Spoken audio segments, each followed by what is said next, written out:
don't know. I don't want to touch her, but... Listen to me. Is she breathing? I don't know. You need to check and see. Is she breathing?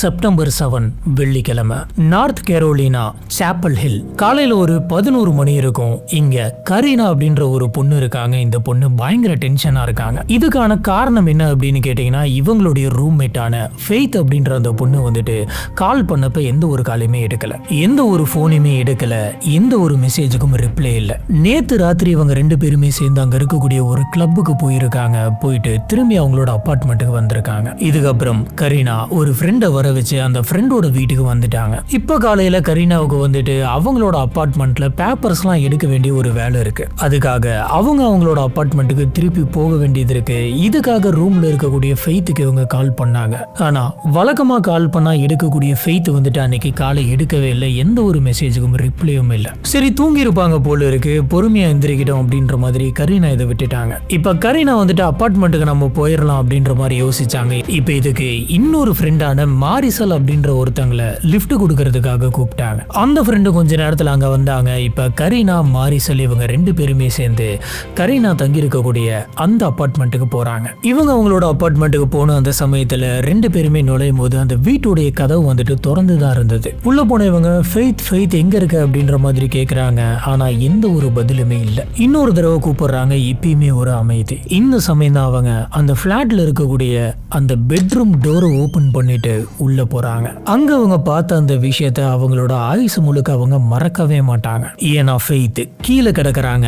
பெட்ல இருந்து கீழே விழுந்த மாதிரி இருக்கு. முகம் வந்து பாத்தீங்கன்னா மேல பார்த்த மாதிரி இருக்கு.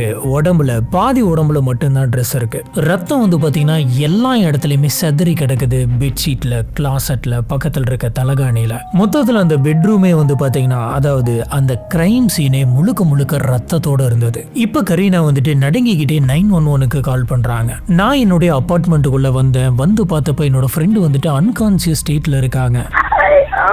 I just walked into my apartment and my friend was just like, you're unconscious. எங்க பார்த்தாலும் ரத்தமா இருக்கு. என்னோட ஃப்ரெண்டு வந்துட்டு பிரீத் பண்றாளா அப்படின்னு எனக்கு தெரியல. I don't know. You need to check and see. Is she breathing? இதெல்லாம் கேட்ட அந்த ஆபரேட்டர் வந்துட்டு என்ன சொல்றாங்கன்னா, நீங்க இப்ப இந்த ரூம்ல இருக்காதீங்க. அந்த ரூம்ல இருக்கக்கூடிய எந்த பொருளுமே நீங்க தொடாதீங்க. Don't touch anything else in the room. I want you to leave that room, go into the living room. கதவை அப்படியே திறந்து வைங்க, எல்லாருமே வெளியில வாங்க, ஆம்புலன்ஸ் வந்துகிட்டே இருக்கு, வர வரைக்கும் நீங்க வெளில இருங்கன்னு சொல்றாங்க. Listen to me, somebody's already sending the ambulance. அடுத்த கொஞ்ச நேரத்துல ஆம்புலன்ஸ் வருது, மெடிக்கல் பேராமெட்ரிக்ஸ் எல்லாமே உள்ள வருது. வந்து பார்த்தப்ப அது ரொம்ப லேட்டுன்னு அவங்களுக்கு புரியுது. ஏன்னா 19 வயசான ஃபெய்த் டேனியல் ஹெச்பெத் எப்போ இறந்திருக்காங்க. அவங்களுடைய 20வது பிறந்த நாள் வர்றதுக்கு இன்னும் 3 வாரம் தான் இருக்கு.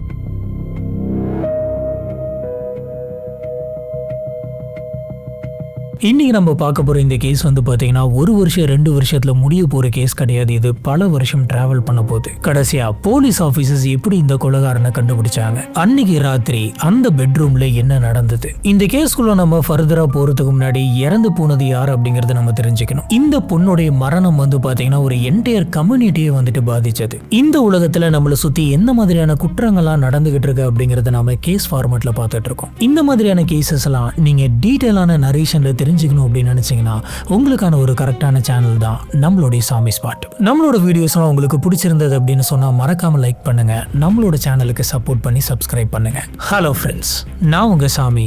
Welcome to the spot.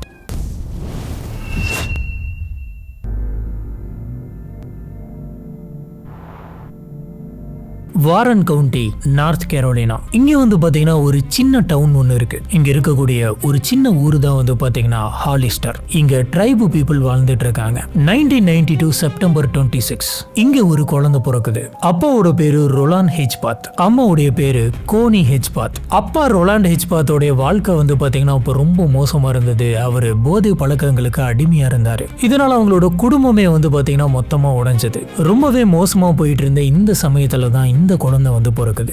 இதனால அம்மா கோனி வந்து பாத்தீங்கன்னா இவங்களுக்கு ஒரு பேர் வச்சாங்க, ஃபெய்த், அதாவது நம்பிக்கை. ஏன்னா அந்த சமயம் அவங்களுக்கு அதான் தேவைப்பட்டுச்சு. இந்த ஃபெய்த் பிறந்த சில மாசத்திலே வந்து பாத்தீங்கன்னா அப்பா அம்மா 2 பேருமே டைவர்ஸ் பண்ணிட்டாங்க. ரொலாண்ட் வந்து அவங்களோட வீட்டுல இருந்து 4 மணி நேரம் டிஸ்டன்ஸ்ல இருக்கக்கூடிய வேற ஒரு ஊருக்கு, அதாவது ஹிக்கேரிக்கு போயிட்டு தங்க ஆரம்பிக்கிறாரு. ஃபெய்த்தை வளர்த்தது எல்லாமே வந்து பாத்தீங்கன்னா அவங்க அம்மா கானி தான். ஹெல்ப் பண்ணது அக்கா ரொலாண்டா. என்னதான் ஃபெய்த்தோடைய அப்பா வந்துட்டு தூரத்தில் இருந்தாலும் ஃபெய்த்துக்கு வந்துட்டு அவங்க அப்பாவோட ஒரு க்ளோஸ் பாண்டிங் இருக்கு. இந்த விஷயத்த அவங்களுடைய அப்பாவான ரொலாண்டே வந்து பாத்தீங்கன்னா பின்னாடி இன்டர்வியூல சொன்னாரு, எனக்கு என்னோட வாழ்க்கையில கடவுள் கொடுத்த ஒரு பெரிய கிஃப்ட் ஃபெய்த் தான் அப்படின்னு.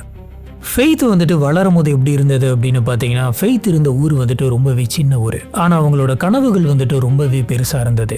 இவங்க பல விஷயத்தில் இன்ட்ரெஸ்ட் காட்டினாங்க. சர்ச்சில் இவங்க வழக்கமாக போயிட்டு பாடுவாங்க. அது மட்டும் கிடையாது, இவங்க பல விஷயங்களை கற்றுக்க ஆரம்பிச்சாங்க. இவங்களுடைய ஸ்கூலில் நேஷனல் ஹானர் சொசைட்டி மெம்பராக இருக்காங்க, சேர் லீடராக இருக்காங்க. சம்மர் கேம்ப் ஆக்டிவிட்டீஸ் எல்லாம் இவங்க இன்வால்வ் ஆகுறாங்க. ஸ்டடீஸும் வந்து பார்த்தீங்கன்னா இவங்க சூப்பராக படிப்பாங்களாம். பயங்கர பிரில்லியண்டான ஒரு பொண்ணு. இவங்க எல்லாத்தையுமே ஒரே நேரத்தில் பேலன்ஸ் பண்ணிக்கிட்டு இருந்தாங்க. இவங்களோட ஹார்ட் ஒர்க்குக்கு இவங்களுக்கு ரிவார்டு கிடைச்சது.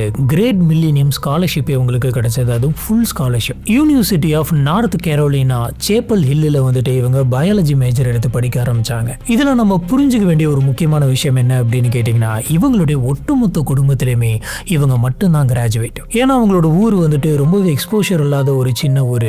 அந்த ஊர்ல பெருசா யாருமே படிச்சதே கிடையாது. இப்படி இருக்கிறப்ப இவங்க வந்து பாத்தீங்கன்னா காலேஜ் கிராஜுவேட் ஆயிருக்காங்க. படிச்சு முடிச்சதுக்கு அப்புறம் இவங்க பீடியாட்ரிஷியன் ஆகணும், அப்படி இல்ல அப்படின்னா எலிமெண்டரி ஸ்கூலுக்கு டீச்சர் ஆகணும்னு ஆசைப்பட்டாங்க. மொத்தத்துல குழந்தைங்களுக்கு ஹெல்ப் பண்ணும் அப்படின்ற ஆசை இருந்தது. அதுவும் படிச்சு முடிச்சதுக்கு அப்புறம் மறுபடியும் அவங்களோட ஊருக்கே போயிட்டு ஹெல்ப் பண்ணணும் அப்படின்ற ஒரு ஆசை இருந்தது. எல்லாத்துக்கூடயுமே ரொம்ப ஈஸியா பழகக்கூடிய ஒரு கேரக்டர், எல்லாத்தையுமே ஃப்ரெண்ட் ஆக்கிடுவாங்க. என்னதான் இவங்களுக்கு ஃபுல் ஸ்காலர்ஷிப் வந்தாலும் எக்ஸ்ட்ரா காசு வேணும் அப்படிங்கிறதுக்காக இவங்க அவங்களோட ஸ்டடீஸை முடிச்சுட்டு 2 இடத்துல பார்ட் டைமா ஒர்க் பண்ணிட்டு இருந்தாங்க. சொல்ல போனா பல விஷயத்த ஒரே சமயத்துல கஷ்டப்பட்டு கொண்டு போயிட்டு இருந்தாங்க, அவங்களுடைய கனவு அடையணும் அப்படிங்கிறதுக்காக. ஸோ இப்போ நம்ம இந்த கேஸ்குள்ளே போகிறதுக்கு முன்னாடி இவங்க யாரு, இவங்க எப்படிப்பட்ட கேரக்டர், இவங்க என்ன பண்ணிட்டு இருக்காங்கன்றது எல்லாமே நம்ம இப்போ புரிஞ்சுக்கிட்டோம். இப்போ நாம இந்த சம்பவம் நடக்கிறதுக்கு, அதாவது இவங்க அந்த அப்பார்ட்மெண்ட்ல இறந்து கிடந்து எல்லாருமே வந்து பார்க்கறதுக்கு முன்னாடி நாள் என்ன நடந்துச்சுங்கிறத பார்க்கலாம். செப்டம்பர் 6, 2012 இது ஒரு வியாழக்கிழமை சாயந்தரம் 5:45க்கு ஃபெய்த் வந்துட்டு அவங்க கேம்பஸ்ல இருக்கக்கூடிய ஒரு பார்ட்டி அட்டென்ட் பண்ணாங்க.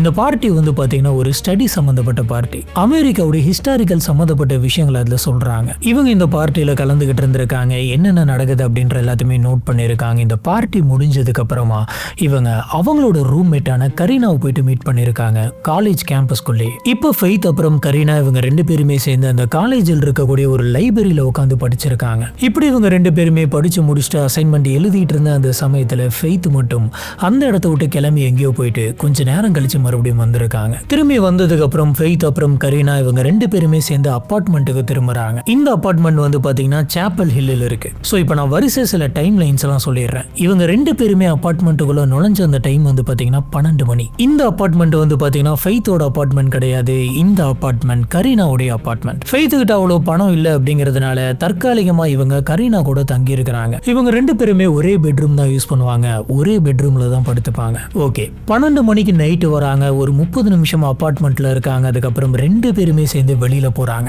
அப்படி இவங்க எங்க போறாங்க அப்படின்னு பாத்தீங்கன்னா சாப்பல் ஹில்லில் இருக்கக்கூடிய தி த்ரில் நைட் கிளப் அப்படின்ற ஒரு கிளப்புக்கு போறாங்க. இந்த கிளப் வந்து ரோஸ்மெரி ஸ்ட்ரீட்ல இருக்கு. இது ஒரு ஃபேமஸான கிளப். அங்க இருக்கக்கூடிய பல பேருக்கு இந்த கிளப் பிடிக்கும். முக்கியமா காலேஜ் ஸ்டூடெண்ட்ஸ் மத்தியில இந்த கிளப் வந்துட்டு பயங்கர ஃபேமஸ். காரணம் என்ன அப்படின்னு கேட்டீங்கன்னா, இந்த கிளப்புக்கு 21 வயசுக்கு கீழே இருக்கவங்களையும் அலோவ் பண்ணுவாங்க. ஸோ இப்போ இந்த கிளப்போடைய சிசிடிவி ஃபுட்டேஜ் படி பார்த்தீங்க அப்படின்னா இவங்க 2 பேருமே 12:40க்கு அந்த கிளப்புக்குள்ள போறாங்க. கிளப்புக்குள்ள 2 பேருமே என்ஜாய் பண்ணியிருக்காங்க, டான்ஸ் பண்ணியிருந்திருக்காங்க, ஃப்ரெண்ட்ஸுங்க கிட்டலாம் ஜாலியாக பேசிக்கிட்டு இருந்திருக்காங்க. அதுக்கப்புறம் சில பசங்களோடையும் சேர்ந்து பேசியிருக்காங்க.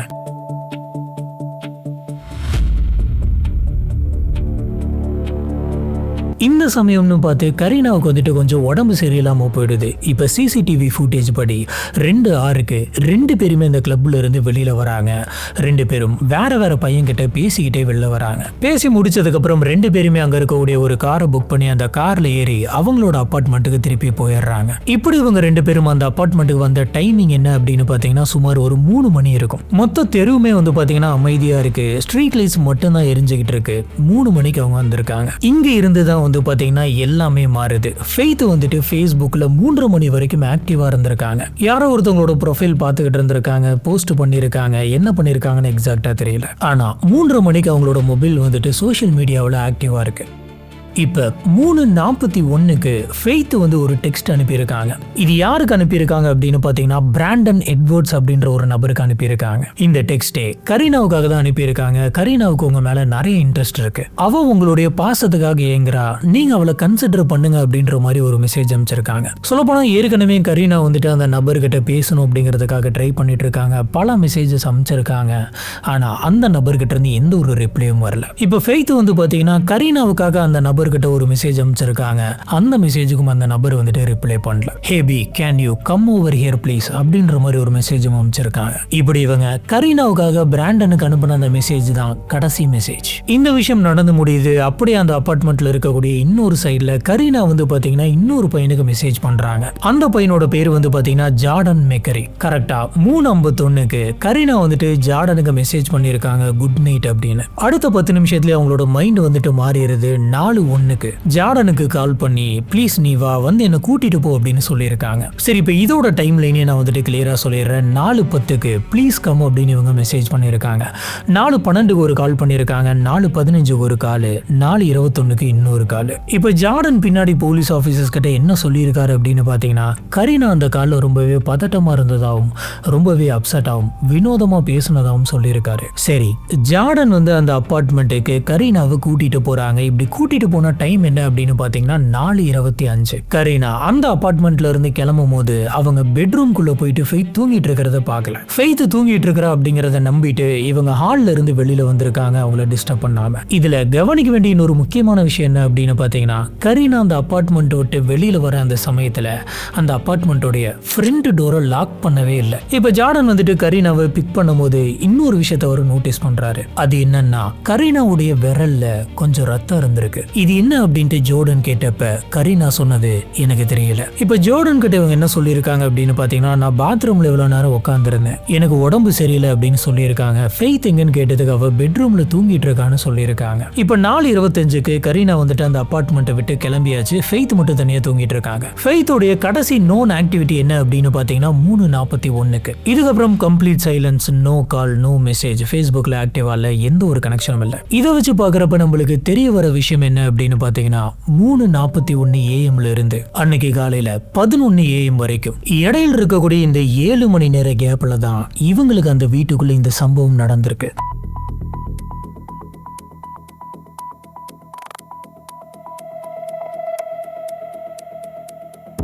இப்போ கரீனா தன்னோட ஃப்ரெண்டு கூட சேர்ந்து 11 மணிக்கு இந்த அப்பார்ட்மெண்ட்டுக்குள்ள நுழைஞ்சாங்க. இவங்க இறந்து கிடக்கிறத பார்த்தாங்க. 911க்கு கால் பண்ணாங்க. போலீஸ் இப்போ அந்த இடத்துக்கு வந்தாங்க. இதுக்கப்புறம் என்னாச்சு, அந்த கிரைம் சீன்ல என்னென்னலாம் இருந்துச்சு, போலீஸ் ஆஃபீஸர்ஸ் என்ன நோட் பண்ணாங்க. போலீஸ் ஆஃபீஸர்ஸ் அந்த கிரைம் சீன்ல நுழைஞ்ச உடனே, அதாவது அந்த பெட்ரூம் கதவை திறந்துட்டு உள்ள போன உடனே ரூம் முழுக்க வந்து பாத்தீங்கன்னா பயங்கரமா ரத்தம் சதறி கிடக்கிறத பாக்குறாங்க. இப்படி சதறி கிடக்கிற அந்த ரத்தத்தோட பேட்டர்ன் எல்லாம் பாக்குறப்ப இது கொஞ்ச நேரத்துக்குள்ள நடந்த சம்பவம் மாதிரி தெரியல, ரொம்ப நேரமா நடந்திருக்கணும் அப்படின்னு சொல்றாங்க. ரொம்பவே போராடி தன்னை காப்பாத்திக்கணும் அப்படிங்கிறதுக்காக நிறைய சண்டை போட்டு முடியாம இறந்திருக்காங்க அப்படின்னு தெரியுது. இதுக்கப்புறம் இவங்களோட சடலத்தை பிரேத பரிசோதனைக்கு கொண்டு போறாங்க. அங்க இதை பத்தின ரிப்போர்ட் வருது. அந்த ரிப்போர்ட்ல என்ன சொல்லியிருக்காங்க அப்படின்னு பாத்தீங்கன்னா யாரோ ஒருத்தங்க ஃபெய்த்தோட தலையில பலமா அடிச்சிருக்காங்க அப்படின்னு சொல்றாங்க. அதுவும் ஒரு தடவை 2 தடவை இல்ல, பல முறை அடிச்சிருக்காங்களாம். ஃபாரன்சிக் எக்ஸ்பர்ட்ஸ் எல்லாம் வந்துட்டு இந்த ரத்தம் தெரிச்சிருக்கக்கூடிய அந்த பேட்டர்னை எக்ஸாமின் பண்றாங்க. இப்ப அதே பெட்ரூம்ல வந்து பாத்தீங்கன்னா கொலைக்கான ஒரு ஆயுதத்தையும் இவங்க கண்டுபிடிக்கிறாங்க.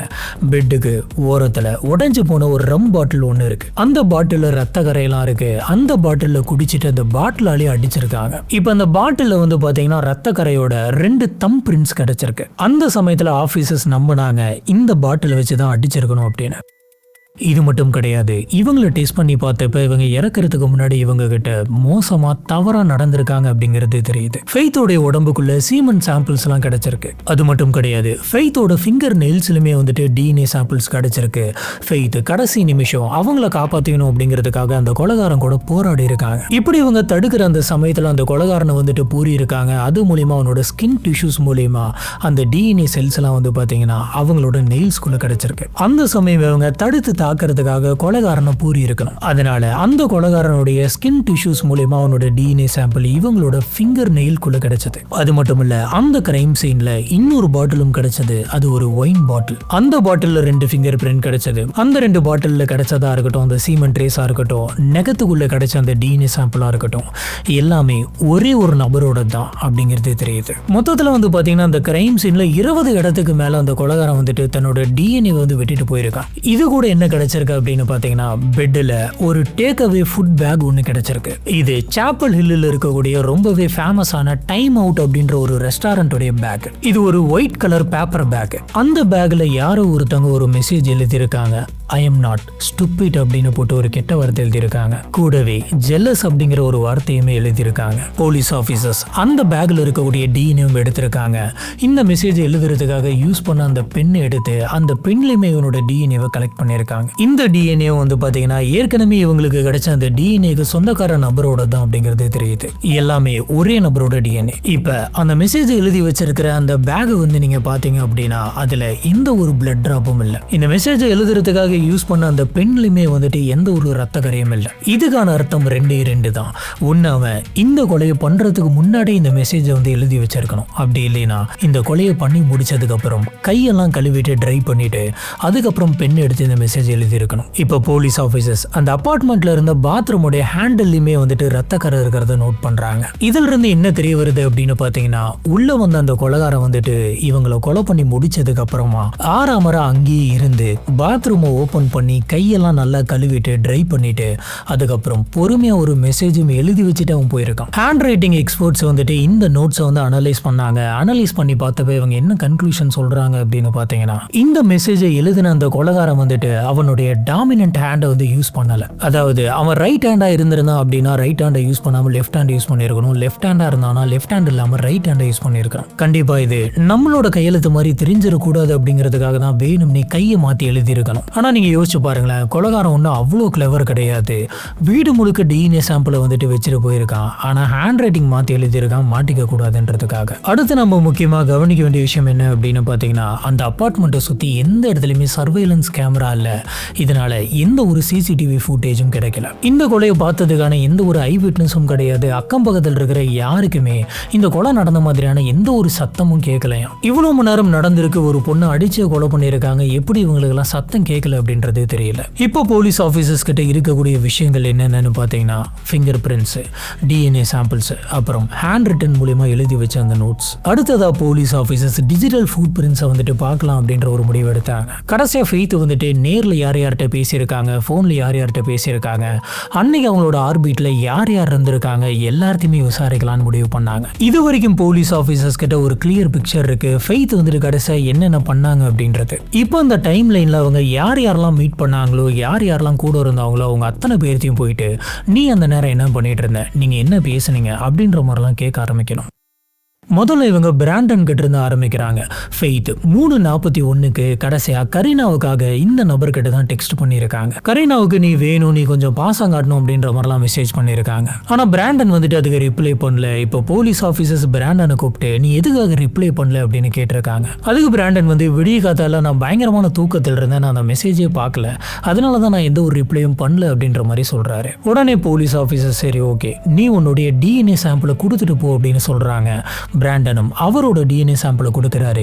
போலீஸ் ஆஃபீஸர்ஸ் மேட்ச் பண்ணி பார்த்ததுல கிரைம் ஸ்பாட்ல கிடைச்ச அந்த டிஎன்ஏ வந்துட்டு பிராண்டன் கூட மேட்ச் ஆகல. அடுத்ததா கடைசியா கரீனாவை பிக் பண்ணிட்டு போன ஜார்டனை கூப்பிட்டு வச்சு விசாரிக்கிறாங்க. இப்படி விசாரிச்சதுல ஜார்டன் வந்துட்டு, கரீனாவை நான் 4:25க்கு கூட்டிட்டு போனேன். அது மட்டும் கிடையாது, கொஞ்ச நேரத்துக்கு முன்னாடி த்ரில் நைட் கிளப்ல ஒரு 1 இருந்து 2 மணிக்குள்ள அவங்க 2 பேர்த்தையும் நான் கிளப்ல பார்த்தேன் அப்படின்னு சொல்றாரு. கூடவே கரீனா 2:20 இருந்து 4:20 வரைக்கும் கண்டினியூஸா டெக்ஸ்ட் பண்ணாங்க. போன் கால்ல அவங்க கொஞ்சம் வித்தியாசமா பேசினாங்க அப்படின்ற விஷயத்தையும் கன்வே பண்றாரு. இது கூடவே கடைசியா நான் கரீனாவை பிக் பண்ற அந்த சமயத்துல கரீனாவோட விரல்ல ரத்த கரையை பார்த்தங்கிறதையும் சொல்றாரு. போலீஸ் ஆபீசர்ஸ் இந்த விஷயத்தை நோட் பண்ணி வச்சாங்க. இதுக்கப்புறம் ஆபீசர்ஸ் கிளப்புக்கு போயிருக்காங்க. கிளப்போடைய சிசிடிவி ஃபுட்டேஜ் எல்லாம் பார்த்திருக்காங்க.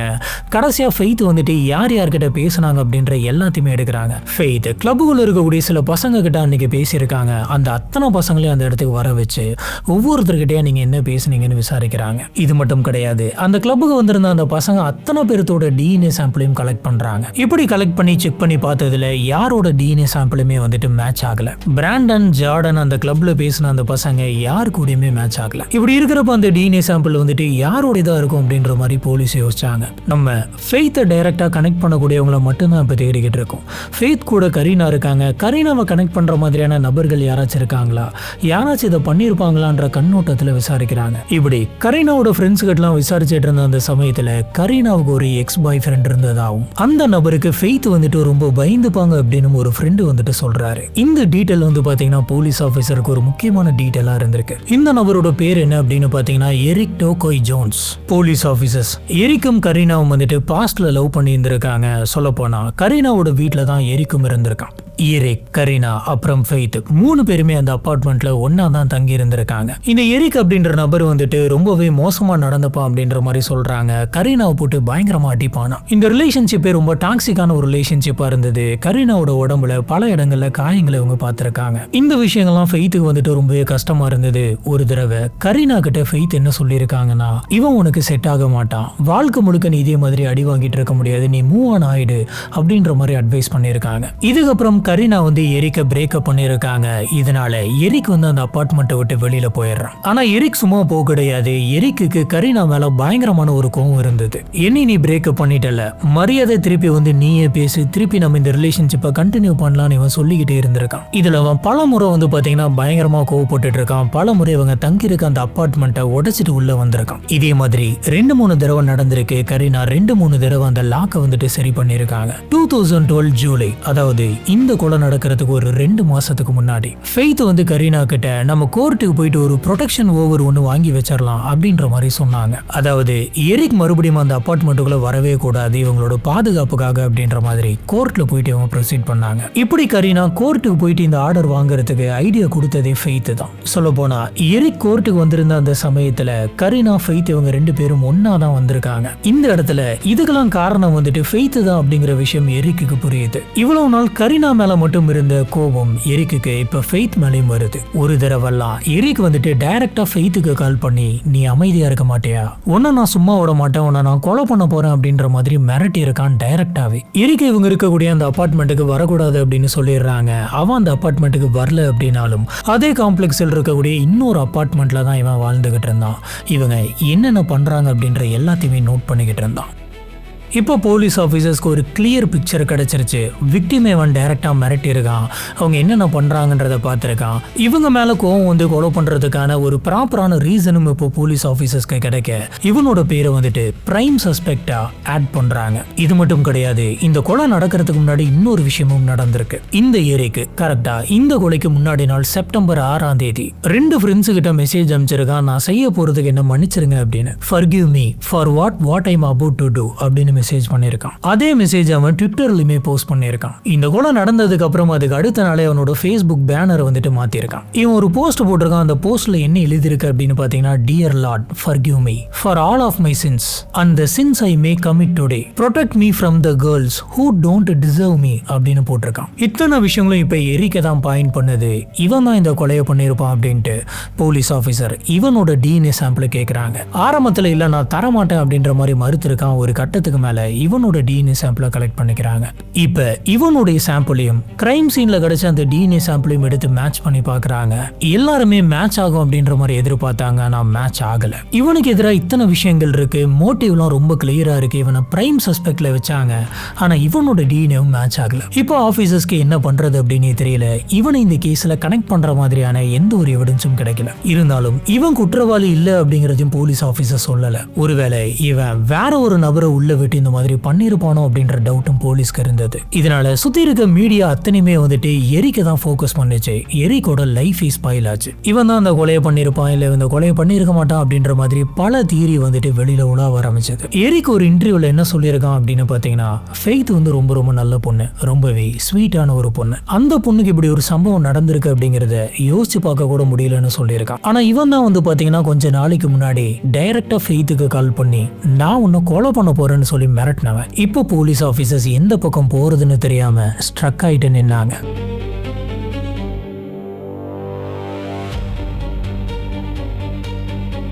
இப்போ போலீஸ்க்கு என்ன பண்றது அப்படின்னு தெரியல. போலீஸ் ஆஃபீஸர்ஸ் ஒரு பெரிய வலையா விரிச்சாங்க. ஃபெய்த்தோட ஃப்ரெண்ட்ஸு, ஃபெய்த்தோட கிளாஸ்மேட்ஸு, ப்ரொஃபஸர்ஸு, கரீனாவோட ஃப்ரெண்ட்ஸு, அந்த அப்பார்ட்மெண்ட்டில் இருந்தவங்க, அந்த அப்பார்ட்மெண்ட்டுக்கு கொஞ்சம் வெளியில் இருக்கிறவங்க, அந்த கிளப்பில் இருந்தவங்க, அத்தனை பேர்த்தையும் கூப்பிட்டு வச்சு விசாரிச்சாங்க. அத்தனை பேர்த்தோட DNA சாம்பிள்ஸும் கலெக்ட் பண்ணாங்க. கிட்டத்தட்ட 2000 பேர்த்து பக்கம் விசாரிச்சிருப்பாங்க. 200 பேர்த்துக்கிட்ட DNA சாம்பிள்ஸ் கலெக்ட் பண்ணியிருப்பாங்க.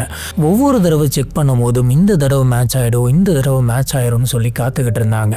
ஆனால் யாரு கூடயுமே இந்த DNA சாம்பிள் மேட்ச் ஆகவே இல்லை. 2012 இந்த கேஸ் வந்துட்டு சால்வ் ஆகல. டிசம்பர் 2012 இந்த கேஸ்க்குள்ள FBI வருது. இப்படி வந்த ஆஃபீஸர்ஸ் வந்துட்டு இந்த கொலைகாரன் எப்படிப்பட்டவனா இருக்கலாம் அப்படின்ற மாதிரிலாம் யோசிக்கிறாங்க. அவன் என்னென்ன பண்ணுவான், பண்ணியிருப்பான் அப்படின்ற மாதிரிலாம் பாயிண்ட் அவுட் பண்ணுறாங்க. இதில் இவங்க என்னென்னலாம் யோசிச்சாங்க அப்படின்னு பார்த்தீங்கன்னா, ஃபர்ஸ்ட் இந்த கொலைகாரன் வந்துட்டு ஃபெய்த்துக்கு நல்லா தெரிஞ்ச ஒரு நபராக இருக்கலாம். ரெண்டாவது அப்படி இல்லை அப்படின்னாலும் ஃபெய்த்துக்கு பக்கத்தில் இருக்கக்கூடிய யாரும் ஒரு நபராக இருக்கலாம் அப்படின்னு. மூணாவது அவனுக்கு அந்த பில்டிங்கை பற்றி ரொம்பவே நல்லா தெரிஞ்சிருக்கணும். அப்படி இல்லை அப்படின்னா அந்த பில்டிங்கில் இருக்கிற யாரோ ஒரு நபரை வந்துட்டு இவனுக்கு தெரிஞ்சிருக்கணும். நாலாவது விஷயம் என்ன அப்படின்னு பார்த்தீங்கன்னா, கண்டிப்பாக இந்த கொலைக்கு அப்புறமா அவனோட பிஹேவியரே வந்துட்டு மாறி இருக்கும். இந்த கேஸை பார்த்தினா அதிகபட்சமான இன்ட்ரெஸ்ட் அவன் காட்டியிருப்பான். அஞ்சாவது ஃபெய்த்தை தெரிஞ்சவங்க கிட்ட, ஃபெய்த்தோட ஃப்ரெண்ட்ஸ் கிட்ட போயிட்டு போலீஸ் ஆஃபீஸர்ஸ் என்ன விசாரிச்சாங்க, என்னெல்லாம் கேட்டாங்க அப்படின்றத ஆர்வமாக தெரிஞ்சுக்கிட்டு இருந்திருக்கணும். இப்படி கொலைக்கு முன்னாடி இவனோட பிஹேவியர் இப்படி இருந்திருக்கலாம், கொலைக்கு அப்புறம் இப்படி இருந்திருக்கலாம் அப்படின்ற மாதிரி போலீஸ் ஆஃபீஸர்ஸ் இவனை பற்றின நிறைய பாயிண்ட்ஸை லிஸ்ட் அவுட் பண்ணுறாங்க. இந்த மாதிரி எல்லா ஆஸ்பெக்ட்லையும் வச்சு தேடி பார்க்குறாங்க. ஆனால் ஒன்றுமே பண்ண முடியல. 2013 எந்த ஒரு அரெஸ்ட்டும் இல்லை. 2014 தான் வந்து பார்த்தீங்கன்னா இந்த கேஸில் ஒரு முக்கியமான விஷயம் நடந்தது. கோர்ட்டும் சரி, போலீஸ் ஆஃபீஸர்ஸும் சரி, இந்த கேஸ் சம்மந்தப்பட்ட எந்த ஒரு டீட்டெயிலுமே வெளியிடாமலே இருந்தாங்க.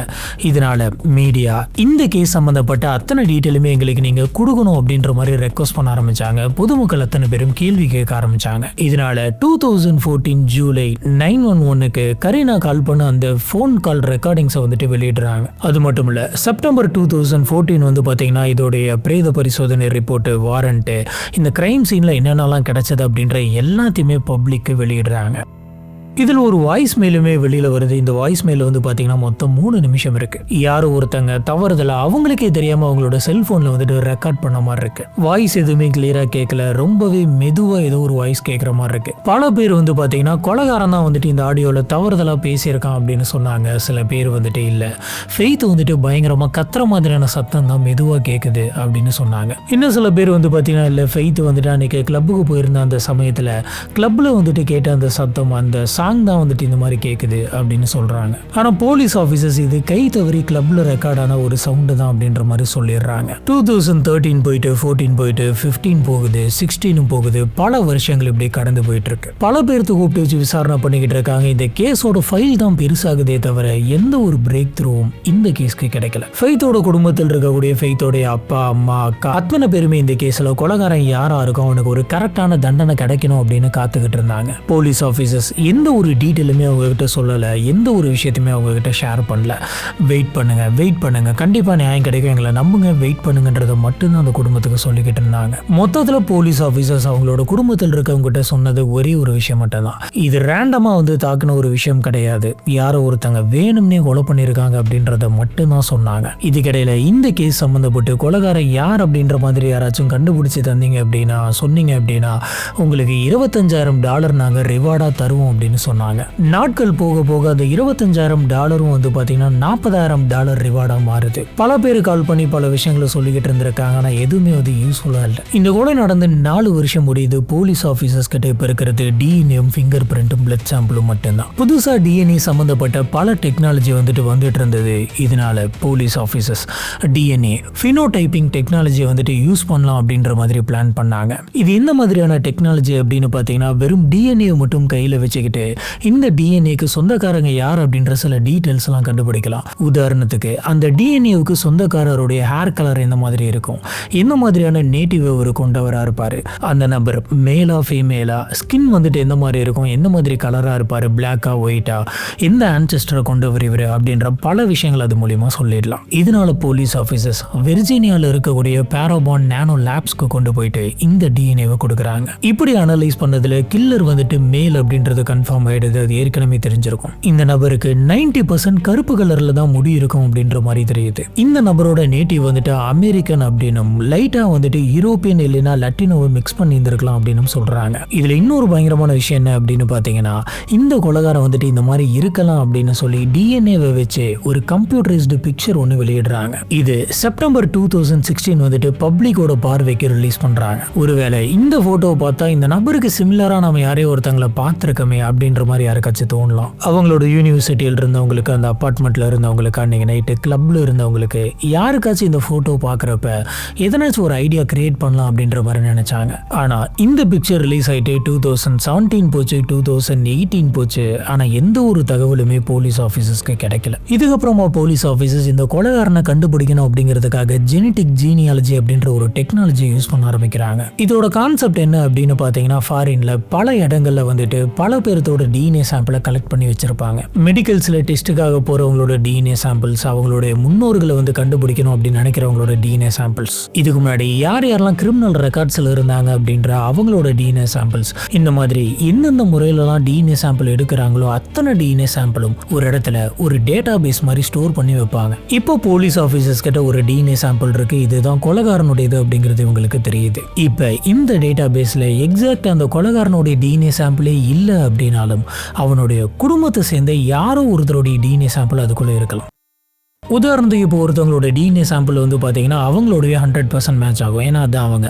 அதே மாதிரி கூட பிறந்தவங்க கூட அந்த டிஎன்ஏ சாம்பிள் வந்து பார்த்தீங்கன்னா 100% மேட்ச் ஆகலை அப்படின்னாலும் ஒரு 85-90% மேட்ச் ஆகும். அந்த சொந்தம் வந்துட்டு கொஞ்சம் கொஞ்சமாக வெளியில் போக 60% மேட்ச்சு, 70% மேட்ச்சு, ரொம்ப தூரத்து சொந்தக்காரங்களாக இருந்தால் ஒரு 20%, 30% இந்த மாதிரி மேட்சஸ் இருக்கும். இப்போ ஆஃபீஸர்ஸ் என்ன பிளான் பண்ணாங்க அப்படின்னு பார்த்தீங்கன்னா, அந்த டேட்டா பேஸில் அதிகபட்சமாக யார் கூட மேட்ச் ஆகுதோ அவங்களோட ஃபேமிலி எடுத்துக்கலாம். அவங்க குடும்பத்தில் இருக்க மற்ற அத்தனை பேர்த்து கூடயுமே வச்சு டிஎன்ஏ சாம்பிள் செக் பண்ணி பார்க்குறப்ப கொஞ்சம் கொஞ்சமாக 30, 40, 60 அப்படின்னு மேட்ச் பண்ணிக்கிட்டே போயிட்டு ஒரு கட்டத்தில் இந்த ஃபேமிலி ட்ரீயை ஃபாலோ பண்ணிக்கிட்டே அந்த கொலைகாரனை கண்டுபிடிச்சிடலாம் அப்படின்னு நினைச்சாங்க. இதனால போலீஸ் ஆஃபீஸர்ஸ் கிரைம் ஸ்பாட்டில் அவங்களுக்கு கிடைச்ச அந்த டிஎன்ஏவை எடுத்து டேட்டா பேஸில் போட்டுட்டு கரெக்டான ஒரு மேட்ச் வரும் அப்படின்னு காத்துக்கிட்டு இருந்தாங்க.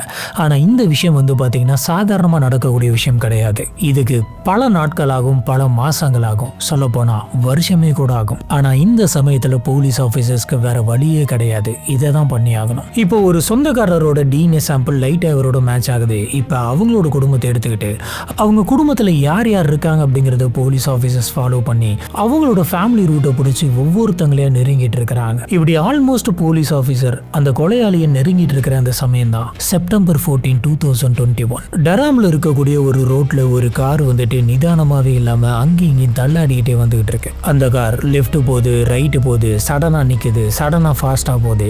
இந்த விஷயத்தை நோட் பண்ண போலீஸ் ஆஃபீஸர்ஸ் அந்த காரை நிப்பாட்டினாங்க.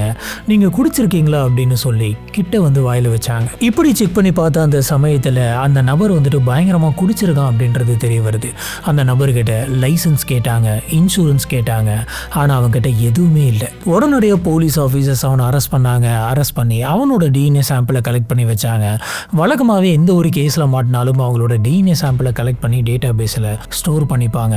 இது வந்து ஒரு ப்ரொசீஜர். இப்போ இப்படி இந்த டிஎன்ஏவெல்லாம் கலெக்ட் பண்ணி வச்சுட்டு இருந்த அந்த சமயத்தில் சடனாக வந்து பார்த்தீங்கன்னா ஏற்கனவே அவங்க ஸ்டோர் பண்ணி வச்ச அந்த டிஎன்ஏ கூட இது மேட்ச் ஆகுதுன்னு காட்டுது. இவ்வளோ வருஷமாக கஷ்டப்பட்டு போலீஸ் ஆஃபீஸர்ஸ் தேடிக்கிட்டு இருக்க அந்த சமயத்தில் அதுவாகவே வந்து ஒரு மேட்ச் ஆகுது. ஆஃபீஸர்ஸ் என்னவா இருக்கும், யார் அந்த நபர் அப்படின்றத பார்க்க ஆரம்பிக்கிறாங்க. எதுவும் ஒரு தடவை கிராஸ் செக் பண்ணிக்கலாம் அப்படின்ட்டு அந்த நபருடைய டிஎன்ஏவை எடுக்கலாமா அப்படின்னு பிளான் பண்ணிக்கிட்டு இருக்காங்க. இப்போ மறுபடியும் கிரைம் சீனில் இவங்களுக்கு கிடைச்ச அந்த பாட்டில் இருந்த டிஎன்ஏ சாம்பிள், பெண்ல இருந்த டிஎன்ஏ எல்லாத்தையுமே எடுத்து வச்சு செக் பண்ணி பார்க்குறாங்க. எல்லாத்துலேயுமே இது மேட்ச் ஆகுது. செப்டம்பர் 16, 2021 சாப்பல் ஹில்ஸோட போலீஸ் ஆஃபீஸர்ஸ் ஒரு ப்ரெஸ் மீட் ஒன்று கண்டக்ட் பண்ணாங்க. அதில் அவங்க என்ன சொன்னாங்க அப்படின்னு பார்த்தீங்கன்னா, கரெக்டாக இந்த சம்பவம் நடந்து 9 வருஷம் 9 நாளில் நாங்கள் ஒரு நபரை பிடிச்சிருக்கோம் அப்படின்னு சொன்னாங்க. இப்போ இந்த நபரோட பேர் என்ன அப்படின்னு பார்த்தீங்கன்னா மிக்கோல் என்ரிக். அந்த நபருக்கு அந்த சமயத்தில் 28 வயசு அப்படின்னா சம்பவம் நடக்கிற அந்த சமயத்தில் அவனுக்கு வெறும் 19 வயசு தான் இருந்திருக்கணும். இவன் இந்த சமயத்துல பெயிண்டிங் ஒர்க் பண்ணிக்கிட்டு இருக்கான். இவன் அந்த யூனிவர்சிட்டியில படிச்ச அந்த பையனா அப்படின்ற மாதிரி செக் பண்ணி பார்த்தப்ப இவன் அந்த யூனிவர்சிட்டியை சேர்ந்தவன் கிடையாது அப்படிங்கிறத அவங்களே வந்துட்டு கன்ஃபார்ம் பண்ணியிருக்காங்க. குறிப்பிட்ட இந்த நபர் வந்து பாத்தீங்கன்னா போலீஸ் ஆஃபீஸர்ஸ் எதிர்பார்த்துக்கிட்டு இருந்த மாதிரி ஃபெய்த்துக்கு தெரிஞ்சவன் கிடையாது, கரீனாவுக்கு தெரிஞ்சவன் கிடையாது, அவங்களோட ஃப்ரெண்ட் சர்க்கிளுமே இவன் கிடையாது. இவங்க தங்கிட்டு இருக்கக்கூடிய அந்த அபார்ட்மெண்ட் கிடையாது, அந்த காம்ப்ளெக்ஸ் கிடையாது. சொல்லப்போனா இவன் கம்ப்ளீட் ஸ்ட்ரேஞ்சர். 9 வருஷமா போலீஸ் ஆஃபீஸர்ஸ் நினைச்சுக்கிட்டு இருந்தாங்க ஃபெய்த்துக்கு ரொம்பவே நல்லா தெரிஞ்ச ஒருத்தர் தான் இந்த கொலையை பண்ணியிருக்கணும் அப்படின்ட்டு. இந்த கொலைகாரன் யாரா இருப்பான் அப்படின்னு சொல்லி 9 வருஷமா வெயிட் பண்ணிக்கிட்டு இருந்து ஃபெய்த்தோட வீட்டில் இருக்கவங்களுக்கு இந்த நியூஸ் வந்துட்டு கொஞ்சம் ஆறுதலா இருந்தது. இந்த கேஸ்ல இன்வால்வ் ஆயிருக்கக்கூடிய அந்த நபர்களுக்கும் இந்த ஸ்ட்ரேஞ்சருக்கும் எந்த விதமான கனெக்ஷனும் இல்லை. இப்படி இருக்கிறப்ப ஃபெய்த் மேல இவனுக்கு என்ன கோவம், என்ன பிரச்சனை? ஐ எம் நாட் அ ஸ்டூபிட்னு சொல்லி ஒரு கெட்ட வார்த்தை போட்டு கூடவே ஜெலஸ் அப்படின்ற வார்த்தையை எதுக்காக மென்ஷன் பண்ணலாம்? ஏன் ஒரு ஸ்ட்ரேஞ்சர் ஃபெய்த்தை ஃபாலோ பண்ணிட்டு ஜெலஸ் அப்படின்ற ஒரு வார்த்தையை மென்ஷன் பண்ணணும்? இப்போ இந்த மிக்கேல் மேல பல விதமான கேசஸ் போடுறாங்க. வீட்டுக்குள்ள அத்துமீறி நுழைஞ்சது, ஒரு பொண்ணுகிட்ட தவறா நடந்துகிட்டது, அவங்கள கொலை பண்ணது அப்படின்ட்டு பல கேசஸ் இவன் மேல விழுவுது. ஆனால் டிஃபென்ஸ் டீம் வந்து பார்த்தீங்கன்னா இந்த நபரை வேணுமே இந்த கேஸில் நுழைச்சிருக்கிறாங்க, இந்த நபர் வந்துட்டு இந்த கொலையை பண்ண கிடையாது அப்படின்னு பேசினாங்க. இவங்களுடைய மெயின் ஆர்குமெண்ட் எப்படி இருந்திருக்கு அப்படின்னு பார்த்தீங்கன்னா டிஎன்ஏ எவிடன்ஸ் மட்டும்தான் உங்ககிட்ட இருக்கு. மேபி இந்த நபர் வந்துட்டு ஃபெய்த்து கூட இருந்திருக்கலாம், ஆனால் அதுக்காக இவர் தான் கொலை பண்ணார் அப்படின்றத சொல்ல முடியாது. போலீஸ் ஆஃபீஸர்ஸ் இப்போ இந்த நபருடைய டிஎன்ஏ சாம்பிள்ஸ் எல்லாத்தையுமே வாங்கினாங்க. Hair sample, blood sample, Seeman sample எல்லாத்தையுமே வாங்கினாங்க. இது மட்டும் கிடையாது, இந்த டிஃபென்ஸ் டீம் வந்து பார்த்தீங்கன்னா கம்ப்ளீட்டாக இந்த கேஸை இன்னொரு பக்கம் திருப்பி போடுறாங்க.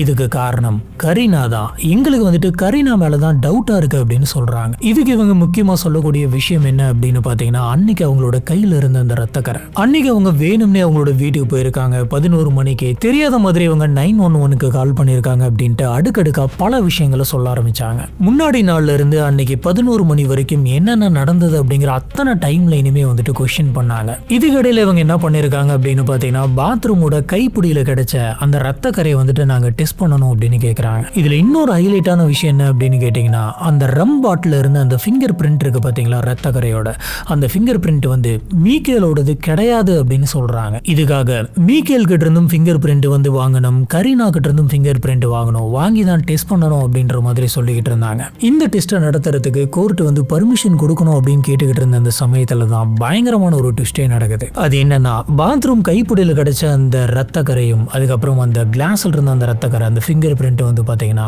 சடனா மிஸ் ஆயிருச்சுன்னு சொல்றாங்க. இந்த விஷயத்துல எப்படி ஒருத்தங்க இவ்வளவு கேர்லெஸ்ஸா இருக்க முடியும் அப்படின்றது தெரியல. இதை பாக்குறப்ப இவங்க எல்லாருமே சேர்ந்து ஏதோ ஒரு விஷயத்த மறைக்கிறாங்க அப்படின்ற மாதிரி தோணுது. இப்ப இந்த கேஸ் வந்து பாத்தீங்கன்னா செப்டம்பர் 2026 வந்துட்டு அடுத்த ஹியரிங் வர இருக்கு. இப்ப இந்த கேஸ்க்கான ப்ரீ ட்ரையலா இந்த ஆகஸ்ட் மாசம் வந்து பாத்தீங்கன்னா இதை பத்தி டிஸ்கஸ் பண்ணிருக்காங்க. இதுல கரீனா வந்துட்டு வாக்குமூலம் கொடுக்கணும் அப்படின்னு சொல்லியிருக்காங்க. இப்படி கொடுக்குற அந்த சமயத்துல கேமரா ரெக்கார்டிங்ஸ் எதுவுமே இருக்கக்கூடாது அப்படின்ற மாதிரி கேட்டிருக்காங்க. ஆனா கோர்ட் வந்துட்டு அப்படிலாம் இல்ல, கேமரா இருக்கும் அப்படின்னு சொல்லிட்டாங்க. மிக்கேல் வந்து இந்த சமயத்துல ஜெயில இருக்கான். ப்ராப்பரான தீர்ப்பு வந்து பாத்தீங்கன்னா இன்னும் கிடைக்கல. ஆனா அவன் ஜெயில இருக்கும் போதே அங்க பல தப்புகளை வந்துட்டு பண்ணிக்கிட்டு இருந்திருக்கான். உள்ளுக்குள்ள போதை மருந்தும் யூஸ் பண்ணியிருந்திருக்கான். இதுக்காக இவனுக்கு கூடுதலான ஜெயில் தண்டனையும் கோர்ட் வந்துட்டு கொடுத்தது. சரி, ஓகே, இப்போ அடுத்த ட்ரையல் எப்ப நடக்குது அப்படின்னு பாத்தீங்கன்னா செப்டம்பர் 28, 2026 நடக்குது. அன்னைக்கு எல்லா உண்மையுமே வெளியில தெரிய வரப்போகுது. அப்படி அந்த கோர்ட்ல எந்த மாதிரியான உண்மைகள்லாம் தெரிய வரப்போகுது அப்படின்றத வச்சு நம்ம இன்னொரு வீடியோ ஒன்று பண்ண போறோம். மேபி இந்த அளவுக்கு டீட்டெயிலாக நம்ம அதை எக்ஸ்பிளைன் பண்ணல அப்படின்னாலும் ஷார்ட்டா வந்துட்டு என்ன சொன்னாங்க அப்படிங்கறத நம்ம பார்க்கலாம். இப்போ வரைக்கும் இது என்ன ஸ்டேட்ல இருக்கு அப்படின்னு பாத்தீங்கன்னா அந்த கிரைம் ஸ்பாட்ல ஒரே ஒரு நபரோட டிஎன்ஏ சாம்பிள் மட்டும் தான் எல்லா இடத்துலயுமே கிடைச்சிருக்கு. வேற யாரோட டிஎன்ஏ சாம்பிளும் கிடைக்கல. இது வச்சு பாக்குறப்ப அந்த சமயத்துல அந்த ரூம்குள்ள ஒரே ஒருத்தன் தான் வந்திருக்கணும், அதாவது ஸ்ட்ரேஞ்சரா ஒருத்தன் தான் வந்திருக்கணும் அப்படிங்கிறது தெரியுது. ஸோ இதை வச்சு பாக்குறப்ப மிக்கேல் வந்துட்டு கன்ஃபார்ம் அன்னைக்கு அந்த வீட்டில் இருந்திருக்கா, அந்த பொண்ணுகிட்ட தப்பா நடந்திருக்கான் அப்படின்றதும் தெரியுது. அந்த பொண்ணோட நகத்திலுமே வந்துட்டு இவனோட டிஎன்ஏ சாம்பிள் தான் இருக்கு. இது வச்சு பாக்குறப்ப இவன் கூட தான் அந்த பொண்ணு வந்துட்டு போராடி இருக்கு. அப்ப இவன் தான் அந்த கொலையை பண்ணியிருக்கிறதுக்கான பல வாய்ப்புகள் இருக்கு. டிஃபென்ஸ் டீம் வந்துட்டு வேணும்னே இவனை வந்துட்டு சேவ் பண்ணும் அப்படிங்கிறதுக்காக கரீனா பக்கம் இந்த கேஸை திருப்பி போடுறாங்க அப்படின்ற மாதிரி ஒரு பக்கமும் இல்ல, மிக்கேல் வந்துட்டு அன்னைக்கு அந்த வீட்டுக்குள்ள வந்திருக்கலாம், அந்த பொண்ணுகிட்ட தப்பா நடந்திருக்கலாம், அதுக்கப்புறம் வெளில போயிருந்திருப்பான். இதுக்காக இந்த கொலையை வந்துட்டு இவன் தான் பண்ணியிருப்பான் அப்படின்னு சொல்றது வந்துட்டு தப்பு. இந்த கொலையை பண்ணது வந்துட்டு வேற யாரோ ஒருத்தங்க தான், அது கரீனாவை கூட இருக்கலாம் அப்படின்ற மாதிரி சொல்றாங்க. இதுக்கடையில் இன்னும் சில பேர் வந்துட்டு என்ன சொல்றாங்க அப்படின்னு பாத்தீங்கன்னா, கரீனாவுடைய ஹெல்ப்போட வெளியில் இருக்கிற யாராச்சும் ஒரு நபர் வந்துட்டு உள்ள வந்திருக்கலாம் அப்படின்னு சொல்றாங்க. ஏன்னா அன்னைக்கு இவங்க கதவு திறக்காம போனது எப்படி இந்த நபருக்கு தெரிஞ்சிருக்கும். இதுலயுமே இன்னொரு விஷயம் இருக்கு. இந்த ஸ்ட்ரேஞ்சர் வந்துட்டு ரேண்டமா அந்த யூனிவர்சிட்டி ஹாஸ்டல், அதாவது அந்த அபார்ட்மெண்ட்டுக்குள்ள வந்து ஒவ்வொரு கதவை திறந்து பார்த்துருக்கலாம். பொண்ணுங்க யாராச்சும் வெளியில் இருக்காங்களான்னு கூட பார்த்துருக்கலாம். யாருமே இல்லாமல் இருந்திருக்கலாம். இவங்க கேர்லெஸ்ஸாக கதவு திறந்து போட்டு போன அந்த சமயத்தில் இவன் தள்ளினப்ப அந்த கதவு திறந்துருக்கலாம். அன்னைக்கு அந்த அப்பார்ட்மெண்ட்ல இருந்து மற்றவங்களாம் வந்துட்டு கதவை சாத்திட்டு தூங்கி இருந்திருக்கலாம். இவன் ரேண்டமாக வந்து கதவை தள்ளினப்ப இவனுக்கு ஈஸியாக அந்த கதவு திறந்துருக்கும். உள்ளே போய் பார்த்தப்போ ஒரு பொண்ணு இருந்திருக்கணும். இப்படி தான் இந்த சம்பவம் நடந்திருக்கணும் அப்படின்ற மாதிரி சொல்கிறாங்க. இவன் பல வருஷமாகவே குடிக்கக்கூடிய ஒரு நபர் தான். பலவிதமான போதைப் பொருட்களை யூஸ் பண்ணக்கூடிய ஒரு நபர். சொல்ல போனால் ஜெயிலுக்குள்ளே இருந்து அதை தான் பண்ணிக்கிட்டு இருந்திருக்கான். அதனால கரீனா சொல்லாமல் கூட இவன் வந்துட்டு ரேண்டமாக இந்த மாதிரி பண்ணியிருக்கலாம் அப்படின்னு சொல்கிறாங்க. இந்த மாதிரி பல பாசிபிலிட்டிஸ் இருக்குது. உண்மை என்ன அப்படிங்கிறது நம்மளுக்கு அடுத்த ஹியரிங்கில் தான் தெரியும். இதுதான் இன்னைக்கு நம்ம பார்க்குற இந்த கேஸ். இந்த கேஸை பொறுத்த வரைக்கும் நமக்கும் வந்துட்டு அதே குழப்பம் தான். எல்லா விஷயத்தையும் பார்க்குறப்ப எது வேணால் நடந்திருக்கலாம் அப்படின்ற மாதிரி தான் தோணுது. உண்மையாக அன்னைக்கு அந்த ரூம்குள்ள என்ன நடந்தது, என்ன உண்மைகள்லாம் வெளியில வரப்போகுது அப்படிங்கிறத பொறுத்திருந்து பார்ப்போம். இந்த கேஸை பத்தி உங்களுக்கு தோன்ற விஷயங்களை கீழே இருக்கக்கூடிய கமெண்ட் பாக்ஸ்ல மறக்காம ஸ்பாட் பண்ணுங்க. நம்ம கமெண்ட் செக்ஷன்ல வச்சு இதை பத்தி டிஸ்கஸ் பண்ணலாம். நம்மளோட வீடியோஸ் எல்லாம் உங்களுக்கு பிடிச்சிருந்தது அப்படின்னு சொன்னா மறக்காம லைக் பண்ணுங்க. நம்மளோட சேனலுக்கு சப்போர்ட் பண்ணி சப்ஸ்கிரைப் பண்ணுங்க.